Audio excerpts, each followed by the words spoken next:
एक समय की बात है। नीमपुर नाम का एक छोटा सा गांव था। उस गांव में एक बुढ़ी अम्मा अपनी पोती के साथ रहा करती थी। पोती का नाम चंदा था। दादी और पोती दोनों को पेड़ पौधों का बहुत शौक था। दादी गांव के जमींदार के खेतों में काम किया करती थी। लो दादी, थोड़े और चावल ले लो। तुम खेतों में काम करके थक गई होगी ना, तुम्हें जोरों की भूख लगी होगी ना। नहीं चंदा, मेरा अब हो गया। तूने अपने लिए कुछ बचाया कि नहीं? दादी, नींद नहीं आ रही है। चंदा ओ चंदा, चंदा ओ चंदा, किसने चुराई तेरी मेरी नींदिया, जागी सारी रहना तेरे मेरे नैना। एक दिन जब दादी खेत में जाती है, तभी रास्ते में, अरे गणपत, तू क्यों रो रहा है? क्या हुआ? दादी, मेरा पप्पू 4 दिन से लापता है, उसकी कोई खबर नहीं है। दूसरे दिन फिर दादी को किसी के बच्चे के लापता होने की खबर मिलती है। धीरे धीरे गांव से बहुत सारे बच्चे गायब हो जाते हैं। सब लोग मिलकर गांव के सरपंच के पास जाते हैं और उन्हें अपना दुख बताते हैं। तब सरपंच पता लगवाते हैं तो उन्हें पता चलता है कि गांव के बाहर एक काली गुफा में एक जादूगर ने बहुत बड़ी सिद्धि प्राप्त करने के लिए बच्चों को बंदी बना रखा है और वह उनकी बलि देगा। गांव वालों को कुछ समझ नहीं आता कि वो क्या करें, क्योंकि जादूगर बहुत खतरनाक था। तभी वहां एक साधु महाराज आते हैं। आइए महाराज, विराजिए। बच्चा, क्या दुख है तुम सबको? महाराज, इन सब के बच्चों को काला जादूगर उठा के ले गया है। महाराज, हम अपने बच्चों को उस काले जादूगर से कैसे बचाएं? इसका सिर्फ एक ही उपाय है। गांव के बाहर 10 कोस दूर एक पेड़ के ऊपर फूल गोभी का जादुई घर है। उस घर के अंदर ही इस जादूगर को मारने का उपाय मिलेगा। लेकिन याद रहे, उस गोभी घर में कोई बच्चा ही जाए। लेकिन कोई गांव वाला उस जादुई गोभी घर में अपने बच्चे को भेजने के लिए राजी नहीं होता। मैं भेजूंगी अपनी चंदा को उस जादुई गोभी घर में। भरे मन से दादी चंदा को जादुई गोभी घर की ओर भेजती है।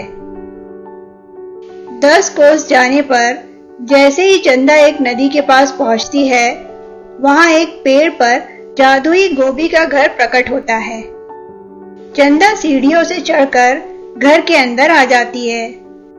वहां उसे 3 लाल पत्थर दिखाई देते हैं। जैसे ही वह पहला पत्थर सरकाती है, गुफा का दरवाजा खुल जाता है। जैसे ही वह दूसरा पत्थर सरकाती है, उसके नीचे से एक कागज का टुकड़ा निकलता है, जिसमें लिखा होता है, अगर जादूगर को मारना है तो उसके टोपी के अंदर के उल्लू को मारो। जैसे ही चंदा जादूगर की गुफा में पहुंचती है, जादूगर टोपी उतार के सोया होता है। चंदा जादूगर की टोपी से उल्लू को निकालकर उसे मार देती है। उसके ऐसा करते ही जादूगर मर जाता है और इस तरह चंदा सभी बच्चों को उनके माँ बाप से मिला देती है। सभी उसकी बहुत तारीफ करते हैं। बहुत पुरानी बात है। नदी के किनारे देवीपुर नाम का एक छोटा सा गांव था। उस गांव में मणि नाम का एक लकड़हारा अपनी मां के साथ रहा करता था। वह जंगल जाकर लकड़ियां काटता था और उससे जो भी थोड़े बहुत पैसे मिलते, उससे अपना और अपनी मां का गुजारा करता था।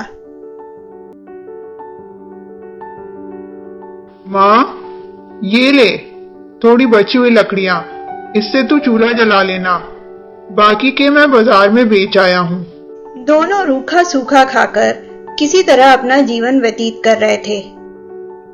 रोज की तरह दूसरे दिन जब मणि पेड़ काटने के लिए जंगल में जाता है, अरे अरे, अंदर कहाँ घुसा जा रहा है कुल्हाड़ी लेकर? जी साहब, मैं एक लकड़हारा हूँ और जंगल के अंदर पेड़ काटने जा रहा हूँ। क्यों, तुझे दिखाई नहीं देता ये क्या लिखा है? साहब, मैं अनपढ़ हूँ, आप ही बता दीजिए क्या लिखा है। यह एक सरकारी आदेश है और उसमें लिखा है कि पेड़ काटना एक अपराध है। इसके लिए तुम्हें या तो जुर्माना भरना पड़ेगा या फिर तुम्हें जेल हो सकती है। पर साहब, कल तक तो ये कानून नहीं था। हाँ, पर आज से है। अब ज्यादा बड़बड़ मत कर और भाग यहाँ से। अगर तुझे जंगल के अंदर जाना है तो कुल्हाड़ी बाहर रख के जा। क्या हुआ मणि, आज बड़ा जल्दी आ गया जंगल से और लकड़ियां भी नहीं लाया? अरे माँ, अब क्या बताऊं, एक नया कानून आया है कि जंगल से लकड़ियां काटना अपराध है। अब हमारा घर कैसे चलेगा?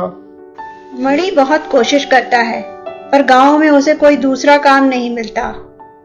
थोड़े दिन तक उनका गुजारा चल जाता है पर धीरे धीरे उनका सारा राशन खत्म हो जाता है। अरे माँ, तेरी तो तबीयत ठीक नहीं लग रही और घर में अन्न का एक दाना भी नहीं है। मैं कुछ करता हूँ साहब, मुझे थोड़ी लकड़ियां काट लेने दो। मेरी माँ बहुत बीमार है। 1 महीने से मेरी कुछ भी कमाई नहीं हुई। घर में खाने के लिए कुछ भी नहीं है। तू फिर यहाँ आ गया? चल भाग यहाँ से, नहीं तो अभी तुझे जेल भेज दूंगा।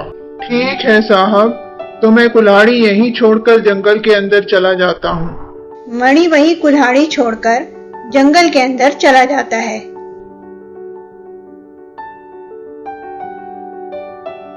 वह एक पेड़ के नीचे उदास बैठ जाता है। तभी अचानक उसके सामने कुछ गिरता है। अरे, ये तो जामुन है और वो भी इस मौसम में। वह पलटकर पेड़ की तरफ देखता है। अरे बाप रे, इतने सारे जामुन अचानक से। मणि सोचता है, ऐसा करता हूँ, थोड़े से जामुन तोड़ लेता हूँ और उसे बाजार में बेच दूंगा, जिससे कुछ दिन तो हमारा गुजारा चल जाएगा। मणि पेड़ पर चढ़ता है और जैसे ही वह जामुन का गुच्छा तोड़ने लगता है, मणि, ओ मणि! आवाज सुनकर मणि डर जाता है और डर के मारे उसका पैर फिसल जाता है और वह पेड़ के नीचे गिर जाता है। तभी फिर जामुन का एक गुच्छा मणि के सामने गिरता है। मणि, हमसे डरो नहीं, हम जामुन में कैद 6 परी बहनें हैं। हमारी एक भूल की वजह से एक साधु महाराज ने हमें इस जामुन में कैद कर दिया।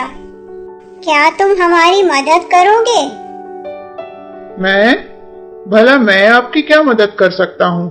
यहाँ से 1 कोस दूर एक गुफा है, उसके अंदर ही वो साधु महाराज रहते हैं। तुम वहाँ जाओ और हमें मुक्त करने का उपाय साधु महाराज से पूछ लो। मैं जरूर आपकी मदद करूँगा। जब मणि गुफा के पास पहुंचता है तो देखता है कि साधु महाराज ध्यान में मग्न होते हैं। मणि भी वहीं बैठ जाता है और साधु महाराज का ध्यान से उठने का इंतजार करता है। ऐसे बैठे बैठे मणि को 7 दिन हो जाते हैं पर साधु महाराज का ध्यान भंग ही नहीं होता है। बिना खाए पिए और सोए मणि की हालत खराब हो जाती है पर वह धैर्य नहीं छोड़ता, पर कमजोरी की वजह से मणि बेहोश हो जाता है। उठो बच्चा, मैं तो तुम्हारी परीक्षा ले रहा था। प्रणाम बाबा। बच्चा, तुम बहुत धैर्यवान हो। मैं तुमसे बहुत प्रसन्न हुआ। मांगो, क्या मांगते हो? बाबा, अगर आप सचमुच मुझसे प्रसन्न हैं, तो उन 6 परी बहनों को उस जामुन से मुक्त कर दीजिए। तथास्तु। जैसे ही तू उस जामुन के गुच्छे को अपने हाथ में लेगा, वो सारी की सारी परियां उनमें से मुक्त हो जाएंगी। मणि बाबा को धन्यवाद कर वापस जामुन के पेड़ के पास पहुंचता है और जामुन के गुच्छे को हाथ में लेता है। सारी परियां जामुन से मुक्त हो जाती हैं। धन्यवाद मणि, हम भी तुम्हें कुछ देना चाहती हैं। मणि, इस जादुई जामुन के पेड़ को हम तुम्हारे आंगन में पहुंचा देती हैं। ये पेड़ हमेशा जामुनों से लदा रहेगा।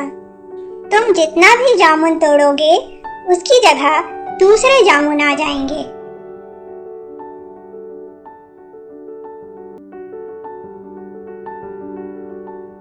जैसे ही मणि घर पहुंचता है, उसे अपने आंगन में जादुई जामुन का पेड़ दिखाई देता है।